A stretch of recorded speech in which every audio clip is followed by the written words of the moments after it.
Junior NTR కి ఓ ప్రమాదం తప్పింది. తొక్కిసలాటలో ఒక్కసారిగా అభిమానులంతా కూడా కింద పడిపోయారు. ఆయన అక్కడ ఒక హాస్పిటల్ ఓపెనింగ్కి వెళ్ళారు. సో బెంగళూరులోని ఓ హాస్పిటల్ ఓపెనింగ్కి వెళ్ళిన ఎన్టీఆర్ అక్కడికి అభిమానులు చాలా పెద్ద స్థాయిలో చేరుకున్నారు. బెంగళూరులో ఆ హాస్పిటల్ ఓపెనింగ్ చుట్టుపక్కల పరిసర ప్రాంతాల మొత్తం కూడా పెద్ద ఎత్తున ఆయన ఫ్యాన్స్ అక్కడికి చేరుకున్నారు. అయితే మల్టీ స్పెషాలిటీ ఆసుపత్రి ఇనాగ్రేషన్లో భాగంగా ఎన్టీఆర్ అక్కడికి వెళ్తే ఆయన అభిమానులు ఒక్కసారిగా లోపలికి తోసుకొచ్చారు. లోపలికి తోసుకొచ్చిన క్రమంలో అక్కడున్న ఎస్కలేటర్ పై పడిపోయారు. ఎస్కలేటర్ పూర్తిగా కుప్పకూలిపోయింది.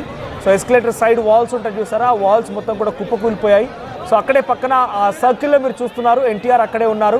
సో ఎన్టీఆర్ అక్కడ ఘటన జరగడంతో వెంటనే పోలీసులు హుటాహుటిన అక్కడి నుంచి ఆయన్ని తరలించే ప్రయత్నం చేశారు. సో అన్ఎక్స్పెక్టెడ్ థింగ్, ఇంతటి స్థాయిలో క్రౌడ్ వస్తుందని ఎవరు భావించలేరు. సుమారుగా 50,000 మంది క్రౌడ్ అక్కడికి చేరుకున్నారు. దారి పొడవునా ఎన్టీఆర్కి ఘన స్వాగతం పలికిన అభిమానులు సీఎం సీఎం అంటూ నినాదాలు చేశారంట. సో ఆ నినాదాలకు సంబంధించి ఆ తర్వాత అక్కడ లోపలికి వెళ్ళిపోయి వారంతా కూడా